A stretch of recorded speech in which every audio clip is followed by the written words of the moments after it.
Assalamualaikum warahmatullahi wabarakatuh. Salam pramuka. Perkenalkan kakak-kakak, nama saya Fahmi Ampimasah. Saya dari kelas 10-9. Saya dari Sangga Penegas.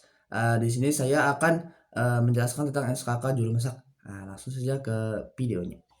3 jam kemudian. Nah, untuk materi dari juru masak tersebut itu, juru masak adalah seseorang yang mempunyai keahlian dalam bidang memasak makanan yang tadinya makanan biasa saja menjadi siap saji dan lezat. Nah, dan juga juru masak tidak hanya bertanggung jawab dalam makanan, juga bertanggung jawab dalam kebersihan dapur, penataan menu dan lain-lain. Nah, sesuai itu tugas dan tanggung jawabnya. Yang pertama, menyiapkan bahan makanan. Nah, di saat kita ingin membuat suatu makanan, kita harus menyiapkan bahan-bahannya tersebut. Nah, sesudah itu memasak makanan. Nah, sesudah kita menyiapkan makanan tersebut, bahan-bahannya dan juga sudah memotong dan lain-lain, kita bisa langsung memasak makanan tersebut. Nah, sesudah kita memasaknya, kita bisa langsung menyajikan makanan tersebut. Nah, menyajikan tersebut tidak hanya cuman biasa saja. Kita yang artinya itu mengatur posisi dan mengatur porsi dan nutrisi. Nah, kenapa? Karena di saat kita membuat makanan, kita harus tahu porsi yang dibutuhkan itu apa dan nutrisi yang cukup itu apa. Nah, itu peran dalam pramuka. Nah, juru masak ini cukup penting dalam pramuka. Kenapa? Karena di saat kita di alam liar ataupun di luar lingkungan sekolah, di luar ruangan, nah kita harus bisa memasak.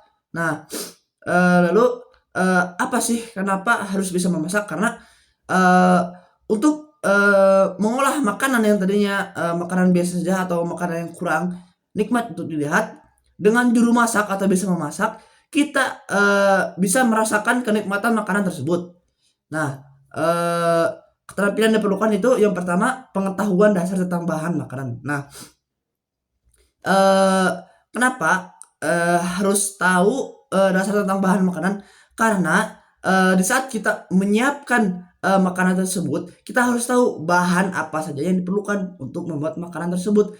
Kalau semisal kita ngambil barang atau makanan yang random ataupun yang kurang baik untuk kesehatan tubuh, nah itu bisa jadi racun. Nah, itu teknik memasak yang benar. Nah, kenapa harus mempunyai teknik masak yang benar? Karena di saat kita memasak, kita juga harus tahu berapa menitkah memasak makanan ini, harus bagaimanakah memasaknya. Nah, sudah itu pengaturan waktu dan kerjasama tim. Nah, kenapa harus pengaturan waktu dan kerjasama tim? Karena di saat kita memasak, kita tidak cuma sendiri, kita pasti mempunyai asisten ataupun rekan kita untuk membantu kita menyukseskan makanan tersebut agar menjadi lezat dan siap dihidangkan dan dimakan. Selain itu kreativitas dalam menyusun menu. Nah, di saat kita membuat suatu makanan, kita tidak hanya menempelkan menu cuman begitu saja. Kita harus mempunyai kreativitas dalam menempelkan menu tersebut. Contohnya seperti memakai apa, memakai baligo atau memakai papan atau apa atau yang lainnya. Itulah seputar dari SKK juru masak. Nah, sekian dari saya. Mohon maaf atas kurang lebihnya. Wabillahi taufiq wal hidayah. Wassalamualaikum warahmatullahi wabarakatuh.